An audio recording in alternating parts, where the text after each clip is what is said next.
This is the Havoc Podcast. I'm your host, Tom DeQuino. The date is May 6, 2022, and our guest today is one of the most technical senior leaders you're going to come across in our industry. His name is John Dwyer.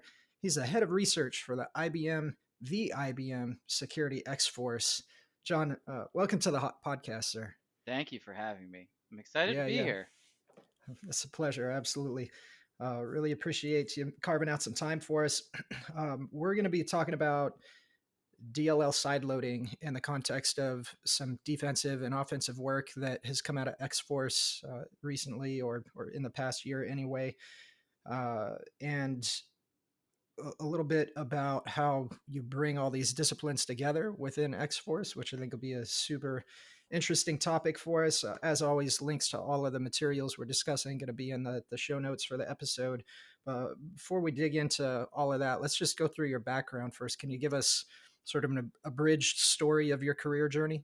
Yeah, it's been a journey, that's for sure. I've definitely taken the journeyman's view to get to into threat research. So, because my background, so I went to school for math and computer science, and probably shouldn't have done that. I wasn't what you would call the best student in the world, and wasn't very particularly good at either one of those disciplines. But um, after graduating, I was like, well, I don't want to be a software engineer. And so I would really, this was when I graduated, this was like as the housing market was collapsing, right? So there wasn't a ton of jobs out there, anyways. And so I just became like a laborer. Like I was doing manual labor for a landscaping company. Um, and it was fun. I was having fun. And then there was this one day that um, this guy, very wealthy person, decided he wanted to have a beach, his own private beach at his house, right? And he had this big pond in front of his house, and so the dump truck comes, and he has a bridge going to his house, and it just says, "I'm not driving over that," and it dumped, about 8 yards of sand, which is about 10 tons. And me and a crew of four other guys had to move that manually with shovels and a wheelbarrow. And it was that Right. day that I decided that I needed to do something with my life. And I was like, all right, we're going to do this tech thing. And I started applying to like help desk jobs, like as many as I could. I'd stay up like all night just blasting out resumes, and finally got a help desk job, which was like my launch into the tech field. And I Yeah. did like desktop support, IT stuff, password resets, and moving monitors and stuff like that. I went back to school, but I went to a technical school, which was way up more up my alley because it was very hands on. Hmm. And I went there and went through like a 1 year program to get my MCSE and my CCNA. And I took that job and then ended up getting a sysadmin role at another company. And I did, Microsoft engineering all the way up from just doing basic sysadmin until I was like the architect of Exchange and Active Directory there. Hmm. And through that is how I got exposed to cybersecurity, because I can remember there was an incident at this organization that I was working on, not a major one, but it was like, okay, we need to pull all the emails and we need to track this user's behavior to see if there's any like internal phishing going on. Turned out there wasn't, but I was like, well, that was cool. I Hmm. had never thought about like the hunt, right? Of like tracking down and making connections to user behaviors and how that can, represent itself in like different data points. So I was like, well, I'm going to try to do this cybersecurity thing. Um, and I went back to school. I went to grad school for information security. And graduate school is what is like really where I found my feet, right? Like, because I had never been. I've always been really good at talking to people in grad school. I'm not sure if you've been or not, but it is very group focused. It's very Uh-huh. team oriented, and those who like take control of a group are really good at like making a plan and pulling out the best out of people to to get to the goal is was very very big part of the grad school program that I went to. Hmm. And as I was like, oh, maybe I'm not so bad at this, right? Like maybe I'm not as dumb as I thought I was.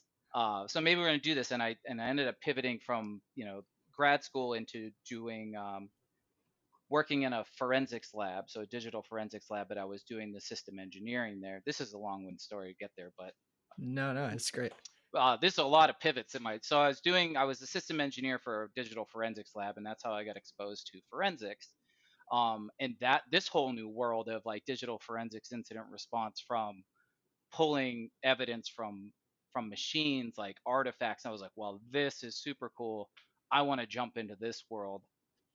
And then I started doing like more cybersecurity engineering work, and got exposed to a lot of like network perimeter defenses, like the IPS, NDS, developing signatures, and then Yeah. testing those signatures and where does that look like on the endpoint.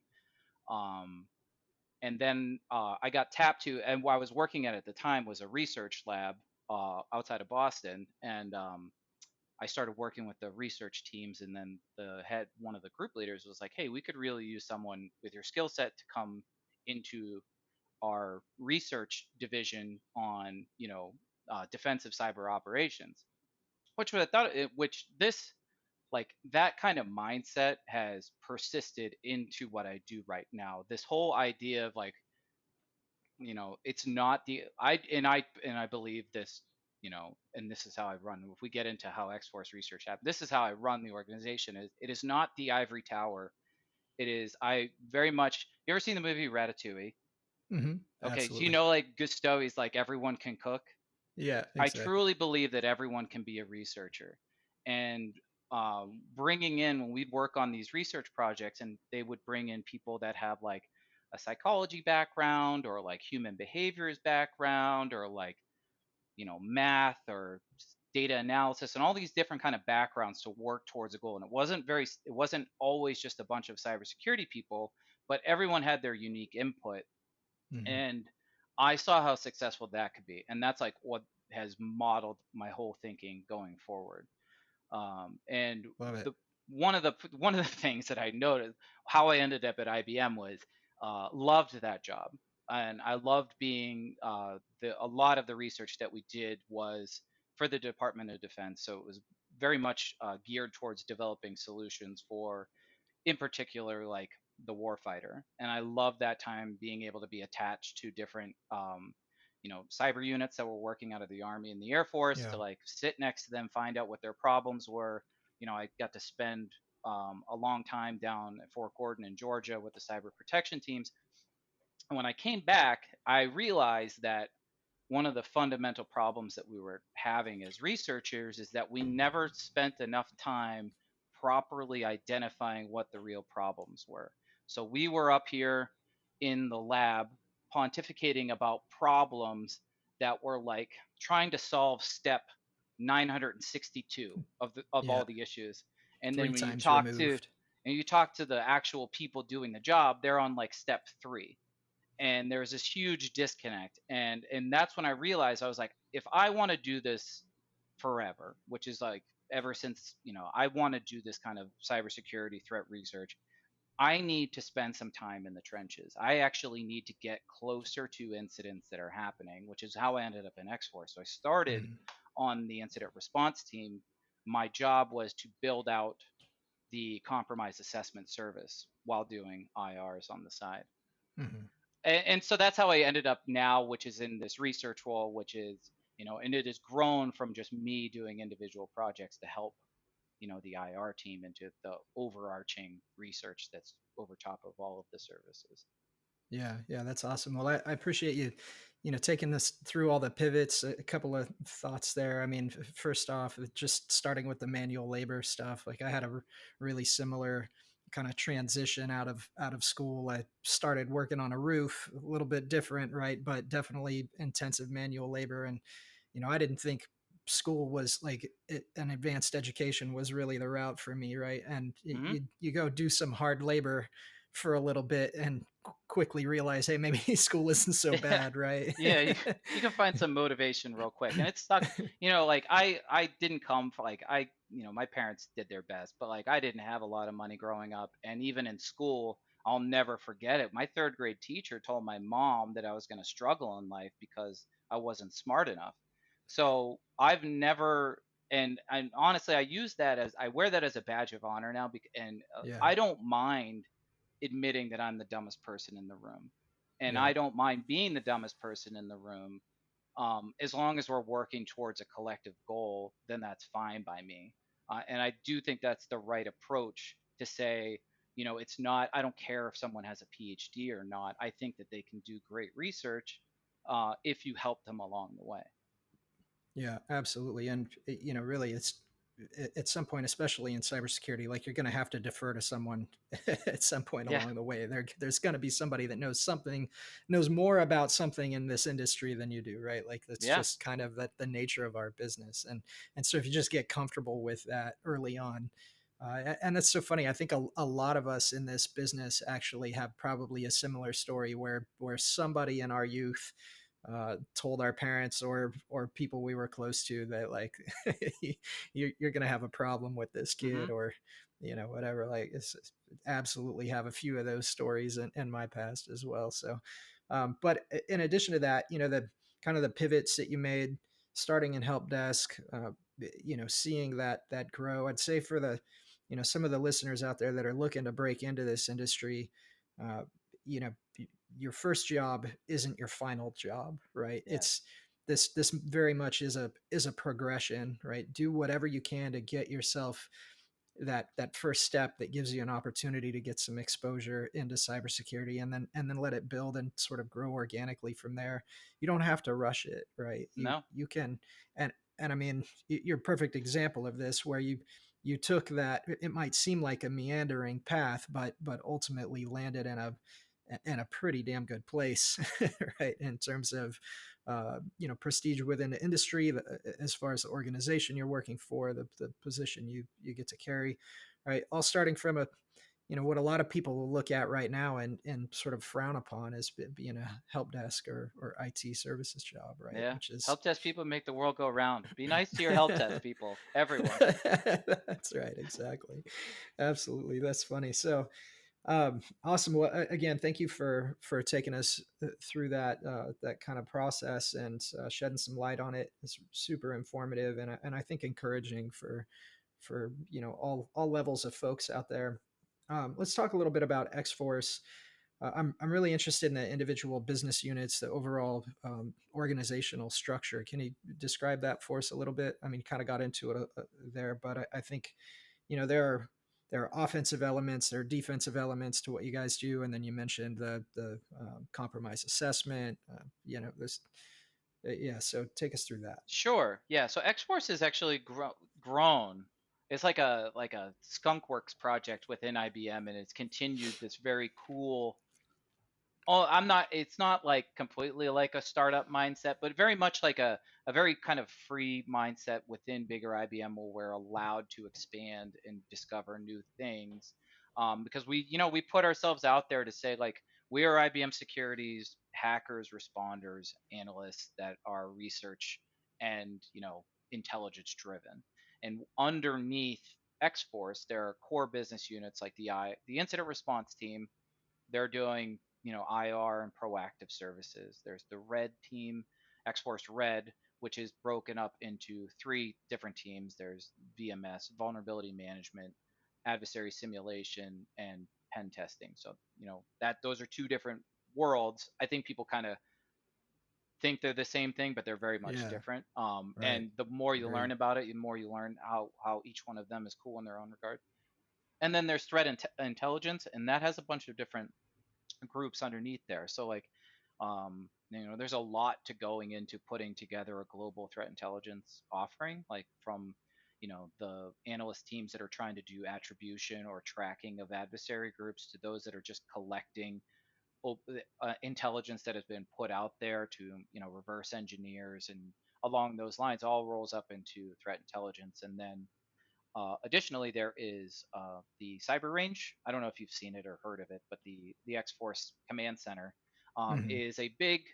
They do it on site, but there's a big place in Boston where clients can come in and say, okay, we're gonna put your executives on the hot seat and say we want to watch you manage an incident from a strategic and technical point of view. So it could go down to having the security team hands on keyboard, trying to Hmm. detect an attack, triage it through incident response or detection and response engineering, things like that line, to the strategic point where there's a fake newsroom with a that the CEO's got to go sit on, and it's like breaking news, XYZ Mhm. organization's been hacked, and there's a Twitter feed that's showing your data being exfilled and stock prices are going down.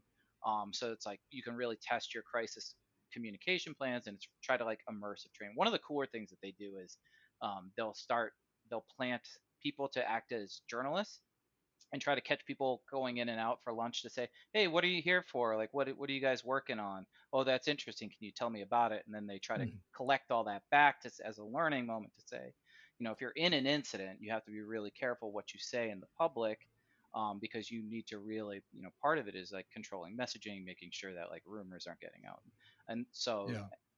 along with there's a whole dev team in X-Force that's supporting things like the EDR and XDR content development, and so we've grown significantly over the years. I mean, when I started on the IR team, we were a team of 7 people, Mhm. and we were completely disconnected from the other groups, and we've kind of coalesced into trying to find over the years naturally finding these places where we can collaborate, to now where it makes from a business point of view to group us all together. Mhm. Yeah, that's really awesome, and I think we'll see some examples of that collaboration as Hmm. we dive into more of this, which is kind of takes us to the topic of the day is DLL side loading. So you did a write up. Let's just kind of talk about that for a quick second. You did a write up called "Hunting for Evidence of DLL Side Loading with PowerShell and Sysmon," which overall, I mean, I'm calling it a write up as a blog post, but Hmm. there's kind of more to it than just a blog post, right? But it's super educational as a blog post goes. In addition to the blog, though, there are some tools that the team is providing free of charge for everybody to use and take advantage of.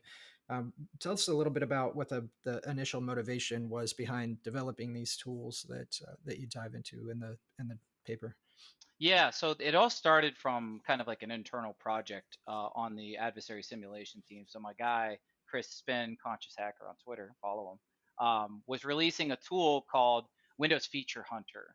And essentially, he was looking to figure out how you could rapidly assess a target machine for or a Windows machine for binaries that were susceptible to DLL sideloading, so that you could put your payload on the target host, get it to execute it through Mhm. sideloading, and then pop your shell or your beacon or something along those lines. So that was the motivation to say like anytime that it red offensive tooling releasing it is a hot button issue.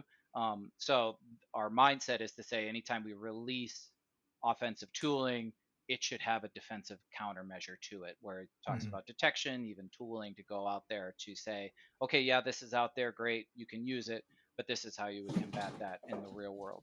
So that's kind of the motivation for that project as it got released. That's awesome. And you cover this in the paper. You kind of just alluded to it a little bit. But for the listeners that this is an unfamiliar concept to, can you dive into DLL sideloading a little bit? Tell us a little bit more about what it is. Sure, I won't spend too much time on this because you can Google it, and Google is going to tell you way more than I do. But and it's not nothing new, right? So DLL sideloading has Yeah. been talked about for over a decade. Over a decade, this has been talked about. But essentially, what it's taking advantage is in Microsoft Windows, there is a default search order for how it will try to locate libraries that are referenced on the import table of a binary. So if it says, you know, I'm executable x.exe. When I run, I need to import these libraries, and the libraries can be referenced by full name or like with the path to the name, or just the name, just a file name.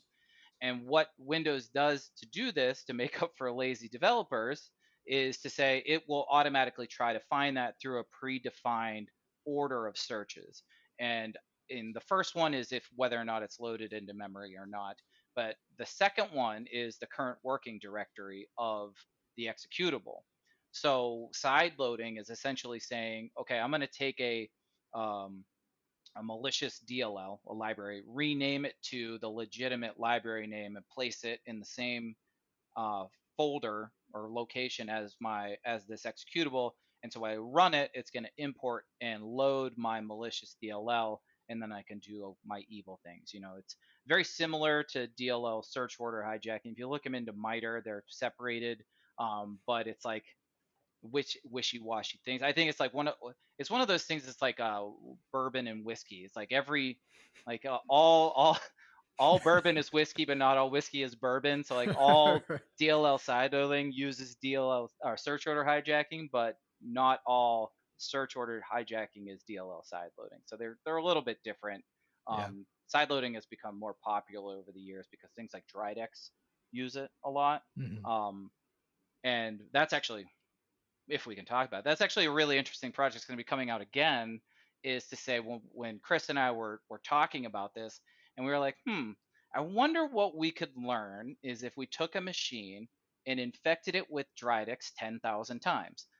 What happens? What do we learn? And then we learned a lot about how DryDex identifies DLLs that can be used to inject into or to sideload to execute its payload. Because DryDex, to set its persistence, will do a scheduled task, moves a binary out of system 32 to some random folder in app data, and will Mhm. put its payload in the DLL, but it pens the DLL into the right function within the legit, like basically rewrites the legit library, but it pens a function for its evilness in there. And so when Mhm. upon initial inspection, it will look like the real one, so we learned a lot about that. And Chris is That's actually going to be amazing. releasing a new tool for Black Hat, I believe. I don't, if Chris, if you see this and I just spilled the beans, I'm not going to give out too much, but there should be something new coming out regarding this kind of discovery.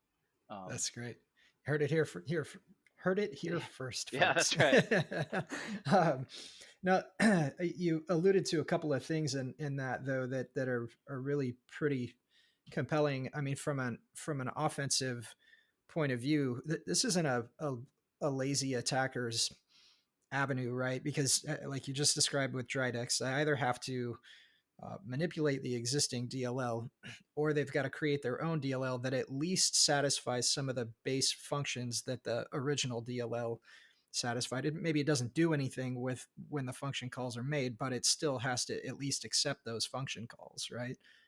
Yeah, To yes, some you need degree. to take some care into crafting your DLL, because if you don't do it, like if you don't match up the entry points right, then it's not going to run it. Or if you just throw your evil code in there, and then whenever you run the executable, you're going to get an error box, and you want to avoid that because that can prompt, if it's running in the user context, you don't want to do that because someone's going to be like, "What? I didn't do that. I didn't open up MS Paint. Like, why am I getting Right. this error message?" So there is some care and some tradecraft into creating a DLL that's going to be executed properly, that's not going to crash the executable as it's executed when it's run. Yeah, yeah, and something you called out, I think, in the paper is kind of a couple of different approaches to this. Like DryDex takes a binary already existing on the system and moves it somewhere else, and but you can also just take third party Yeah. binaries from external tools and drop it on the system with, and it could be a well known tool, so something that's trusted, something that's code signed, and adhere your DLL to that, right? Your malicious code to that. Yeah, that's why it's always been a moving target, right? So even if you do things, the system 32 syswow binaries are the most often targeted because people can rely on them being there. But as you go through this, you discover just how many executables are vulnerable to this. And so, yeah, if you discover a new one and you throw it in there as common whatever tool, you see it, even if it's not like an approved corporate tool, but you see it all of the time and you see it run, then you just like Mhm. it just becomes noise, right? So it's always been a moving target to try to identify DLLs that are being sideloaded into legit binaries, because you, other than the default ones, you could bring anything in there. I mean, that there's a lot of evidence of stuff downloading legitimate binaries that have nothing to do with evilness, but they're susceptible to it and they can get it because it's signed, and it's signed by a reputable Yeah. vendor and along those lines. Yeah, so it helps with bypass evasion techniques, et Hmm. cetera. Yeah. You called out a specific threat actor that X-Force observed employing some of these techniques, and I was just curious: is that you know, that observation, did that come from the threat intel business group? Was this, an example of business units kind of sharing information where somebody in X-Force sees that, and then you guys go and develop offensive tactics, defensive tactics to support it? Yeah, so that's one of the reasons why we functionally got merged together into having basically we're all one big happy family under the X Force brand. Is that you will make IR people working IRs will make find evidence, and that gets logged into the report. And then there are, people that do research or threat intelligence people that are calling things out to look for notable changes in the threat landscape. In that case, it was like, oh yeah, we found something cool. Go ahead and take a look at this. Is this something that we've been observed before? No, then let's write about it, right? Because it's something new. And we chatted about this briefly, but like this whole threat research and how it's kind of become an offshoot of like brand marketing and how Mhm. important it is to like get that trusted advisor by sharing all of the cool things that you find, Yeah, um, along with just making your IR and your defensive teams better. That's better, a big right. component of it. So the way IRs work now in X-Force is that every major IR, there'll be a threat intel person embedded into that engagement to facilitate things like reverse engineering or attribution lookups or any kind of Mhm. indicators, as well as kind of observing this for like new and interesting things that are happening to make sure that doesn't get lost in the shuffle. So, Yeah. and then, through the sharing of stuff, it might get to like the ad sim team to say, hey, we saw this, it's pretty cool. Maybe you want to try to use this on one of your engagements.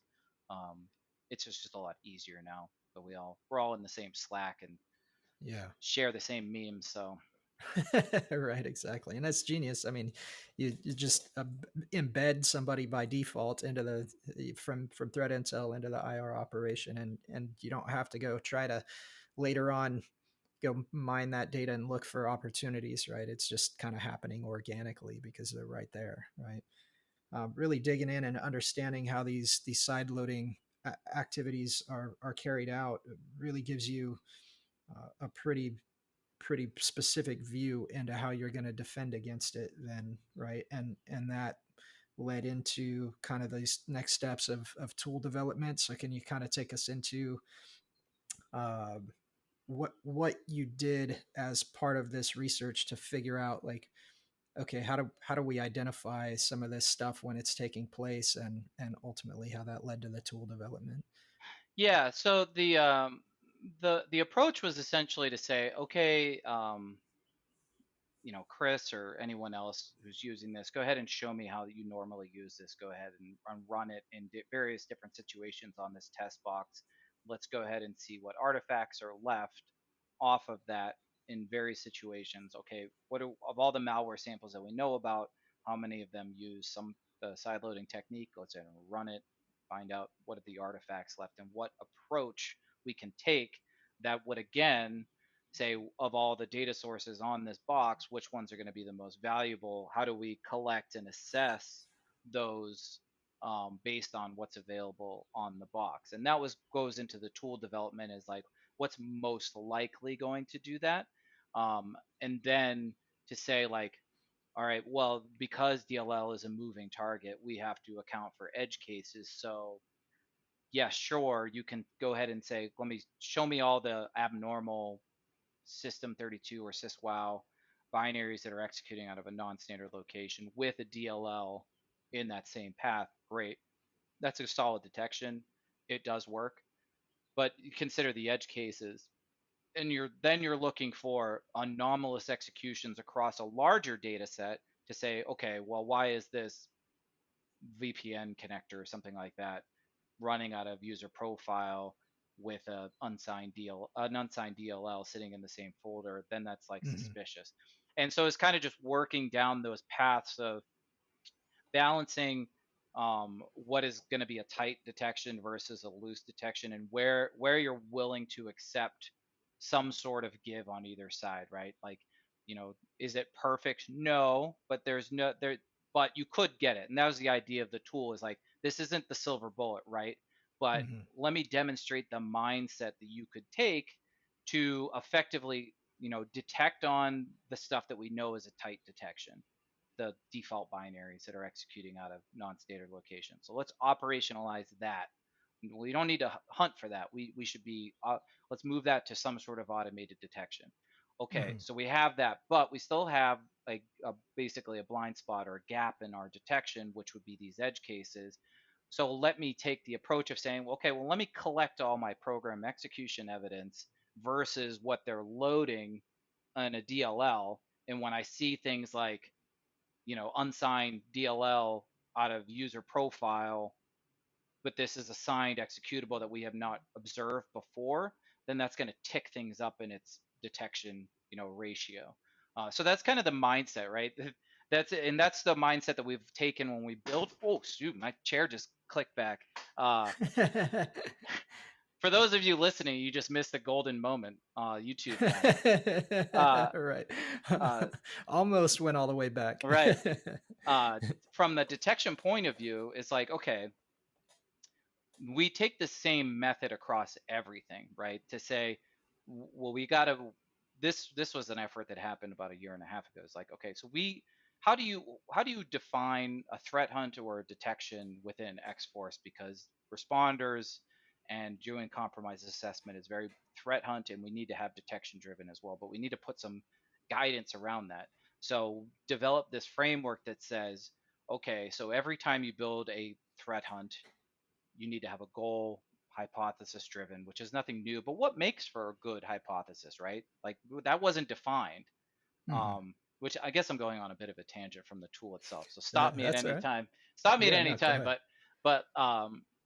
But the same approach applied to that tool. Is like, okay, so what makes for a good hypothesis? We should define what makes a good hypothesis, right? And it should be testable. So like, and you need to have parameters of an if then, essentially. So given, you know an adversary executes a binary that is susceptible to side loading, then program execution evidence in these X and Y logs would show this parameter. Then we should be able to look at DLLs that were loaded in that to find anomalies. So like, that would Hmm. be the given when then structure for a good hypothesis, and it's testable.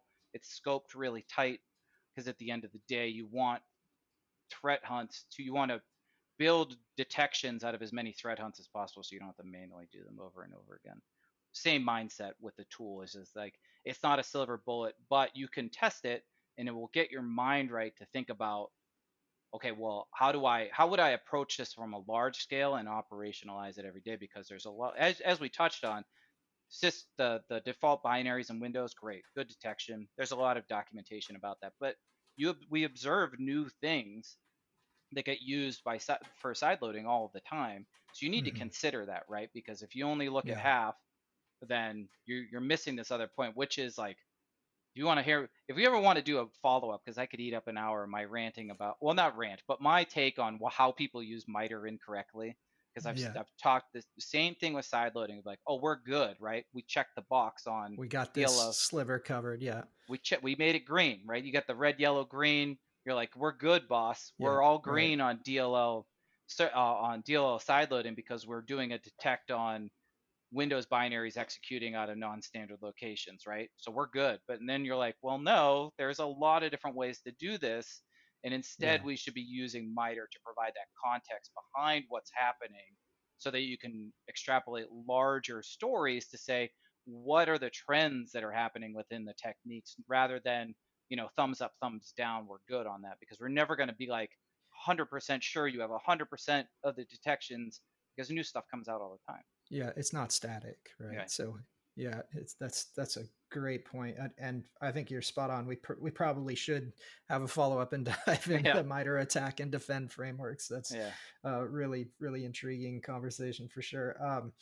So we've been alluding to it. Just tell us about the tool. What is the tool? How is it intended to be used? In what circumstances? Give us some of that context. So the tool is called SideLoadHunter. You can Google it. It's up on GitHub, and it's a PowerShell it's a PowerShell script that you can just run. And if you know anything about me, like PowerShell is where my bread and butter. I love it. I use it all Yeah. the time. I do every one of my tools that I've developed has been in PowerShell. But essentially, what it's going to do is it's meant for you to do some testing on side loads that you can find out there. You could use Chris's tool to, you know, find some vulnerable executables and sideload. There's a bunch of different Red Canaries in the Atomic Test team has one you can sideload. It pops a calculator. Hmm. Uh, but it's meant to say like, okay, here, let's run this test, execute it, and then the tool's going to go through various checks. So it's going to do the default Windows binaries one to say, okay, let me enumerate every executable in syswhile system32. Let me see if it, and then read that into basically an array.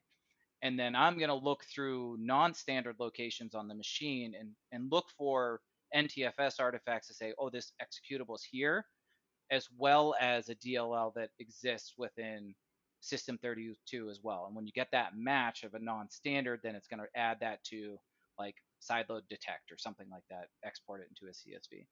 It will also look for things like renamed default executables. So like the original name attribute in PowerShell. If you guys didn't know that, you can, if a binary is renamed PowerShell, you can, NTFS retains that original name, and you can query that through PowerShell to say, okay, show me all the executables that are not in system32, but they match a name for an executable that we know is in system32, and it has a DLL in the same location, and then it does a bit of a scoring based on if it's unsigned or if it's, Mm. or if the signature's expired or something along those lines. Right. And then it will also go through some artifacts on the host, so like amcache, shimcache, and to say, oh, we have historical evidence to get people familiar with like the digital forensics piece. Like it's more than just active. You should always be able to go back. Um, Go through those and say, do we find any evidence of non-standard Windows binaries that have executed out of a an anomalous location, and it dumps that into CSV. So it's, again, it's not like a silver bullet approach because we're very much focused on those default binaries, but Hmm. I think it demonstrates the right mindset to have behind it to say like, okay, so in in in general, what am I looking for? What is an evidence of DLL sideloading is like this anomalous execution of a binary in a non-standard location that I haven't seen before, and presence with, a DLL, and whether or not that DLL is signed, then you get more scoring on that. But that's like kind of the mindset you need to have if you're threat hunting this. Yeah. Yeah, that's awesome. And you also provide a Sysmon configuration Hmm. along with this tool. Why is that important? So uh, here's my advice to anyone who can make a decision based on the security uh, strategy of an organization. I don't care if you have insert fancy whiz bang tool, EDR, whatever tool. You should be running Sysmon on your entire fleet or something similar that is just being a flight recorder. And I can tell you from the incident responders point of view is when you have that data and you can go back months at a time, because the fact of the matter is like EDR is great. I love it. I use it all the time. But most EDR maybe stores 30 days at most. Some a lot less. Some Yeah. big name ones out there only do 7 days by default, right, of Hmm. raw telemetry. And if you look at dwell times over it, they are shrinking, but they're still usually more than 7 days, Right. usually more than 30 days. Having that ability to collect and go back to find suspicious evidence from, even, you don't have to centralize it or anything, just let it run on the endpoint. The IR guys will figure out how to get it and bring it back. And I think that's important too, just to always consider, you know, zero trust is a great my funny thing that I say about zero trust is that true zero trust implies that you zero trust that your protections are going to solve all of your problems, or you're going to find everything. Mistakes happen. They 100%. happen. Yeah. They happen all the time. So I'm not even going to trust the things that I put out there to be 100% effective. So I'm going to plan for worst case scenario when the adversary either bypasses or it happened too long ago for all of my security tools, and I need to have that data in there. So that's why the Sysmon is mostly to think about, oh, here's a cool way where we could do a similar sort of detection in real time without EDR, to say, well, okay, this binary is in this list of that we know is the true list of our golden image, and it loaded an unsigned DLL from some weird location. I'm going to create a Sysmon alert, more or less, to say, hey, this is suspicious, just so we have that record. Yeah, yeah, that's fantastic. So you can leverage that almost as a real time detection mechanism, as opposed to, the tool is very much kind of a threat hunt, like post action sort of effort that you would take on in terms of executing the side loader hunter, right? Yeah, Is that it's fair? yeah, it's meant to be, yeah. So it's like real time and or historic, but it's mostly to show, oh, there's more ways to skin this. I don't have to push some tool out there. We could do it through Sysmon, and here's an example of how you would do that. Detect Yeah, in Sysmon, and you can build that out as you learn more and more about it. yeah, yeah. Awesome. So let's come back to X-Force as an organization for a minute, and if you could just talk a little bit about what it takes to ensure that a team like this is consistently putting out high value research. You kind of talked about it a little bit. Anybody can be a researcher, or good research can come from anywhere, Hmm. right? But how do you operationalize that? How do you make this a business, right? Good question. When I solve it, I will let you know. We're not we're not without our faults. I think the first thing that we've done really well, that historically we didn't before I was doing this, and that is just, you know, you got to be involved with the people that are delivering the services and having people on the front lines to say, we don't want something to slip through the cracks. That's very interesting. We've lived that Yeah. life before. But going back, um, I can remember we found something very neat that happened in 2018 or 2019 or something like that. But we never talked about it. And then like 4 months later, another company did it and they talked about it and it went viral. And it got a lot of attention, and we want to avoid that, right? Because you want to highlight the great work people are doing so they can do more of that work. They can get exposed to more interesting kind of projects that come out from the outside. And so, just making sure that you're being that funnel for ideas is the way that I take it. My approach is to say, everyone in X-Force is a researcher, right? And everyone can have a good idea. So we need to set up mechanisms that we are not the providers of research, but we are a facilitator of research. So there is this basically a funnel diagram that says all ideas are good. You can submit them, you know, personally, or we can find them from an engagement, and then they go through this like review process. And if something gets cool enough, then you could attach people to that to execute on it. And to deliver it, there's a lot of project management that goes into delivering Sure. research. I think that's an often overlooked piece of like, how do you make sure that research is successful. Now your idea may fail. You at the end of it, you'd be like, nope, this didn't work. But at least you have the path that you got there, Hmm. as a finding in and of itself, to say like, we took this idea, we ran it to the ground, and we can confidently say it was dumb or something along those lines, or it wasn't actionable, or no one really cares, or something like, as we went through it. But at least it's documented, so we don't go down that same path again. So there's a Yeah. lot of building out milestones and deliverables and putting structure around to allow people to be creative in the way to get to the goal, but we should be ushering them in the right direction to reach that final deliverable at the end. Right.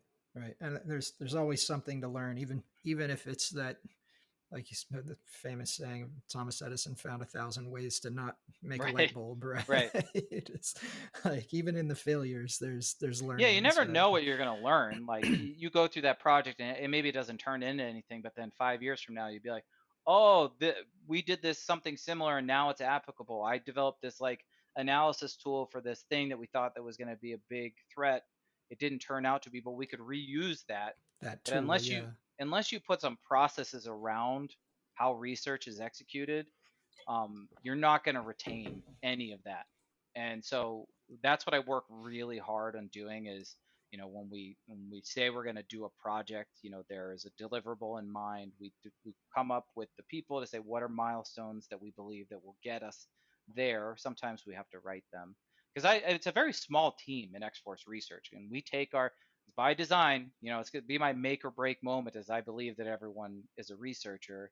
And so we have a very small team, and it's our job to make sure that we're, you know, being those bumper. Do you ever do like bumper bowling when you're a kid? Like we put the inflatable things and like Right. the Yeah. ball Yeah. goes.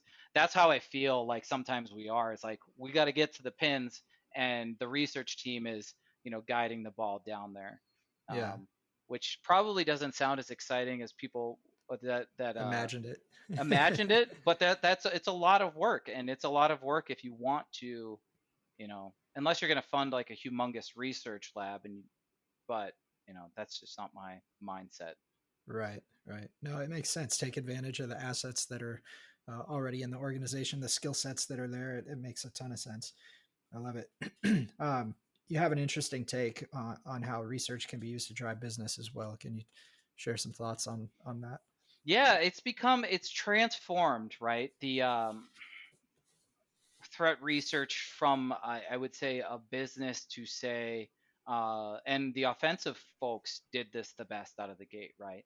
So historically, 10, 15 years ago, I would say offensive people were doing the best cybersecurity research, and it was to say, excuse me, they were doing research to identify vulnerabilities, exploit them, put out a tool, and it would help them do their job, and then they get to like talk about it, and it was very interesting.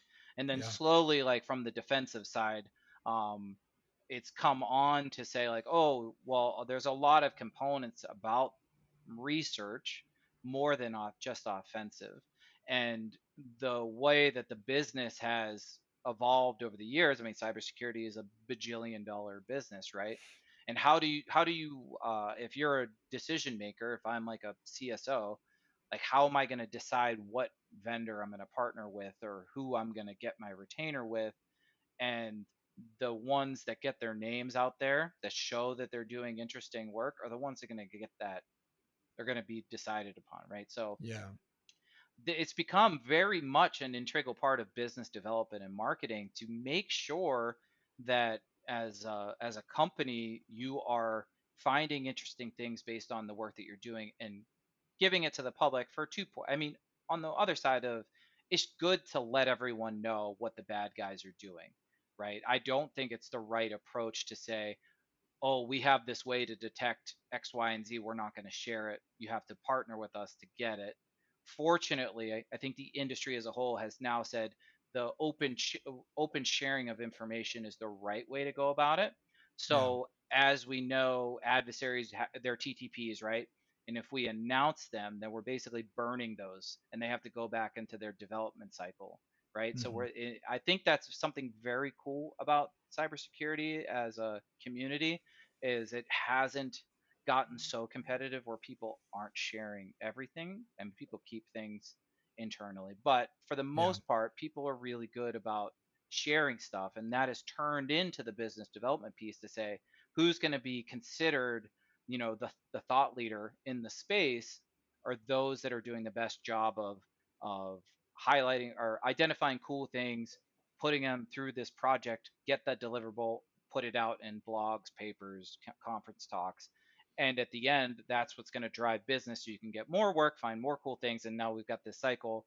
But at the end of the day, I do think it's a good thing that we've kind of attached to the brand, because we are making things harder for the bad guys and gals out there to operate.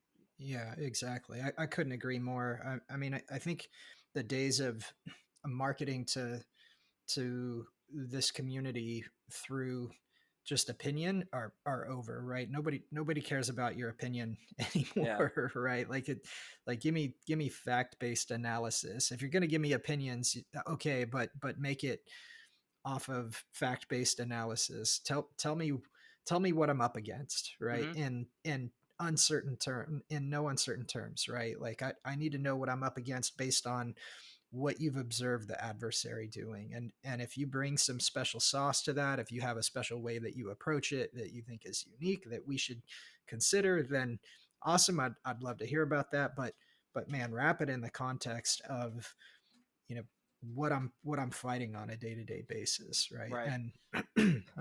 And again, in no uncertain terms, I think this is a critical aspect of it. So that's fantastic. I really appreciate you coming on and sharing some of this stuff. I think we're about out of time, so let's jump into some wrap up here. I'll run through the rapid fire round with you, which is something I do with all of my guests, Alrighty. just to have some fun here. These are I try to make these all sort of popular culture debate oriented, right? So the first one, VI, Nano, or Emacs? What's your editor of choice? PowerShell for the win. No, no. PowerShell for the win. There you go. That's totally fair. If I have to, Is Nano. Nano, Yeah. if you got to choose one of Alright. the traditional editors, awesome. This I find absolutely hilarious. Maybe it's just me, but Kylie Jenner famously tweeted, "Can you guys please recommend books that made you cry?" And somebody responded with Data Structures and Algorithms in Java, second edition. Yeah. Specifically second edition. Not Yeah. sure why, but so what would your book recommendation for Kylie be? Oh, discrete math for sure.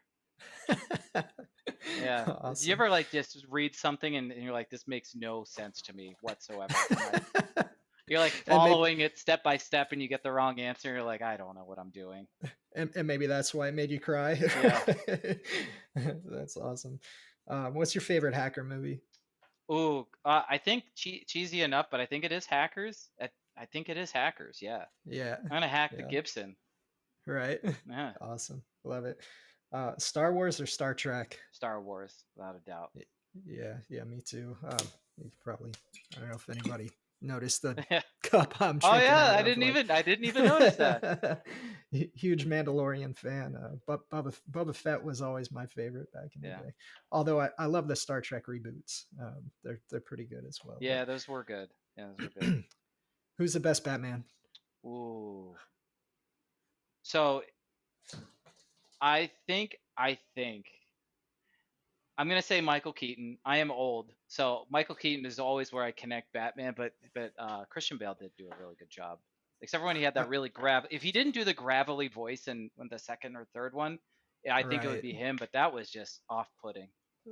Yeah, a little bad, but Yeah. I, that's so funny. I'm right there with you. Like us old guys, to me, the Batman movies were just Michael Keaton all the Yeah. way. Jack Nicholson was the Joker. Like Oh it yeah. was, yeah, fantastic. Love that. Dill pickles or sweet pickles? Dill, without a doubt. Yeah. Nice. Last question out of the rapid fire round here for you. What would you be doing if you weren't in the cybersecurity field? I talk about this all the time. I would love to, if I wasn't in cybersecurity, I would be doing something in the fitness area. I've coached CrossFit for many years, and I Like used to. personal trainer kind of Yeah, stuff. when I was doing research for the DoD, I actually worked on an Air Force base, and I used to coach CrossFit classes for the airmen there. Loved it. I'd own my own gym. That's what I would do. Nice, awesome, love that. Um, yeah, let's go ahead and wrap it up. What's coming up next for you? So once it gets approved, I got a new blog paper coming out on analysis as to why ransomware attacks are happening faster than they were over the last 3 years. So, Interesting. little tidbit here is that between 2019 and 2021, the attack life cycle of ransomware has dropped by 94%. And we're Dramatically, going to yeah. reveal why based on all of the IR reports that I have read over the Oh man, last that weeks and weeks and weeks. you're right. That's exciting. Can't wait for that. And another reason to get you back on here. Let's talk about it. um, anyone you want to give a shout out to? Kind of threw that in there already. Conscious Hacker, I think you mentioned, right? Yeah, I did Anybody say else? everyone on the X-Force crew, like my dudes, Matt Defer, Jeremy, Jason. Yeah. Follow them on. Find Appreciate that. everyone on the X-Force Twitter and find us. Finest. Right. Give them a follow. Absolutely. Exactly. Good folks to stay connected to and keep up with what they're working on. Any charity or foundation you'd like to give a shout out to? Pause for a cause. My mom actually trains dogs for them. Nice. That's awesome. Uh, Last one for you. Any specific topic or guest you'd like to catch on a Havoc interview in the I future? want to see if you can get Kurt on this podcast. Okay. That's your challenge. Done. I'm gonna hound him until he agrees. Yeah. Awesome. Love it. Man, this has been fantastic. I really appreciate you again running through all of this with us, giving us some, dropping some knowledge on the DLL side loading stuff, plus sharing the tools with the community. This really is how we win, right? Yep. Just being out there, doing this analysis, doing this learning, and then putting it out for the world to. It just you said it so perfectly earlier. Um, we gotta burn these TTPs. We gotta burn this infrastructure. We gotta make their work difficult, right? Right. And you guys are doing a great job at it. So really appreciate that, and thanks again for coming on. It's All a real right. pleasure, John. Thanks for having me. This was great.